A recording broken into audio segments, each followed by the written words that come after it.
Ele pensou em humilhar uma mulher negra no restaurante sem consequências, mas se arrependeu amargamente. Num restaurante chique no centro da cidade, a atmosfera era moderada, quase sufocante. Os clientes eram frequentadores deste lugar chique, onde cada mesa era reservada com semanas de antecedência. Os lustres de cristal lançavam uma luz suave sobre os talheres de prata, enquanto os garçons, vestidos de preto, moviam-se com fluidez controlada entre as mesas. Entre eles estava Maya, uma mulher negra na casa dos 40 anos, de beleza discreta e graça natural. O seu olhar por vezes penetrava a vida cotidiana com uma tranquilidade sábia, mas hoje estava repleto de um brilho especial. Havia algo mais em sua abordagem, uma aura de inteligência silenciosa, embora poucos clientes tivessem realmente consciência disso.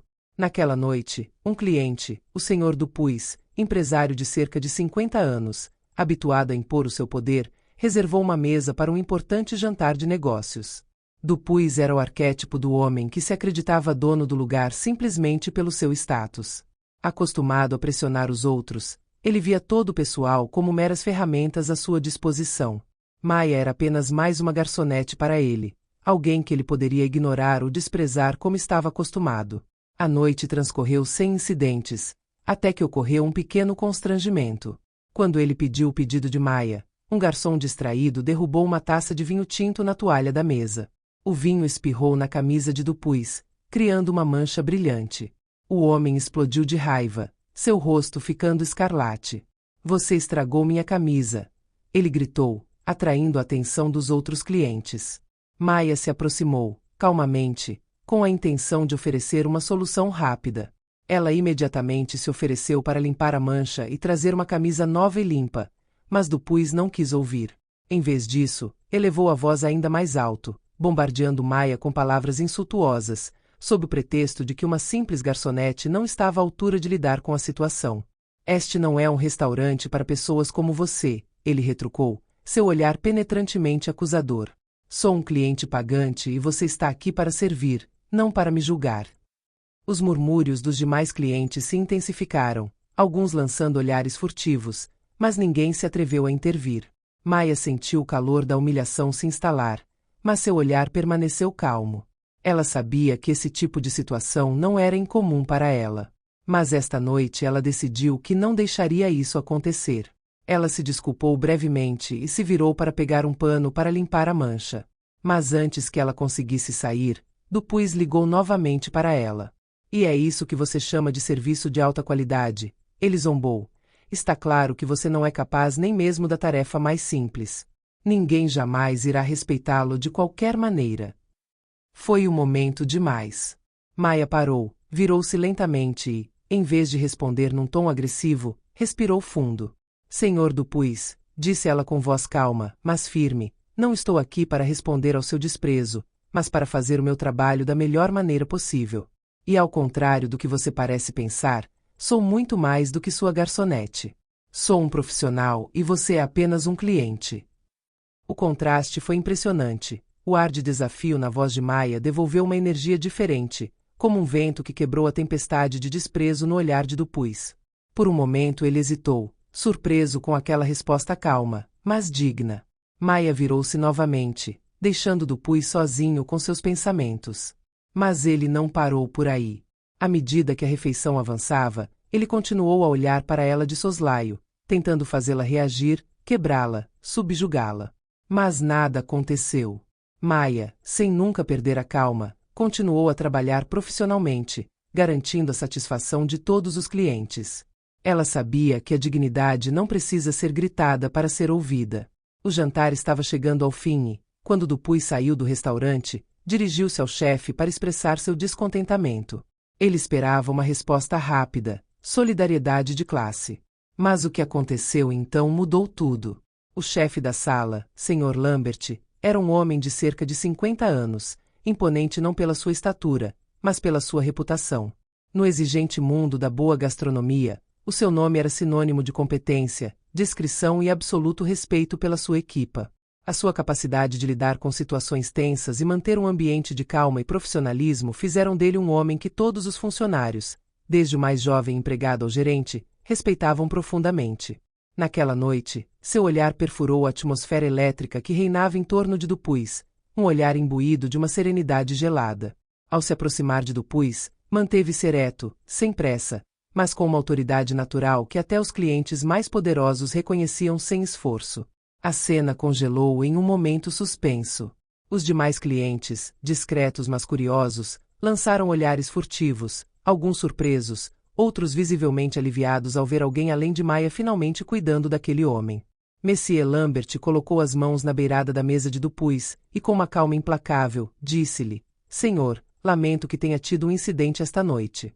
Mas quando se trata de Maia, aconselho a lembrar-se de que ela está aqui, não apenas como garçonete, mas também como membro respeitado de nossa equipe. Há muito mais do que você parece entender. Havia tanta intensidade na voz do gerente da sala que as palavras ressoavam além da simples frase. Foi um convite à reflexão, uma lembrança subtil mas firme do valor humano que ultrapassava a simples hierarquia de um restaurante de luxo. Lambert sabia que Maia, embora fosse garçonete, não era simplesmente uma executora de gestos mecânicos. Ela foi um pilar do establishment, um modelo de profissionalismo, paciência e dignidade. Ele conhecia clientes como Dupuis e sua arrogância cega, mas nunca permitiu que esse tipo de comportamento manchasse a atmosfera de seu restaurante. Ele não permitiria que Maia fosse submetida a esse tipo de desprezo sem defender o que era certo. Do lado de Dupuis, instalou-se um momento de confusão. Ele não tinha previsto esta intervenção. Aquele que pensava ter direito à vida ou à morte sobre a equipa deste restaurante, pelo seu estatuto e pela sua riqueza, de repente viu-se confrontado com uma resistência que nunca tinha encontrado. A voz do chefe não era ameaçadora, mas estava repleta da autoridade de um homem que sabia que a dignidade não pode ser negociada e que um homem, seja ele quem for, não pode pagar tudo, mesmo nos confins de um restaurante 3 estrelas. Dupuis tentou protestar, mas suas palavras se perderam no vazio. Ele tentou justificar seu comportamento, acusar Maia, colocar a culpa nela, mas o olhar impassível de Lambert impediu qualquer tentativa de fuga. Ele então entendeu que estava preso. Seus protestos não encontrariam eco aqui. De repente, percebeu que aquilo que confundira com influência, o poder adquirido através do seu dinheiro e do seu estatuto, era apenas uma ilusão. A equipa do restaurante, essas pessoas que ele via como simples instrumentos à sua disposição, eram muito mais do que isso. Maia era a personificação de um respeito e de uma dignidade aos quais não tinha direito. Ele não estava mais em seu mundo de privilégios, onde poderia humilhar os outros sem repercussões. Este mundo, feito de respeito e integridade, lhe escapou completamente. O final do jantar chegou num clima mais tenso do que nunca.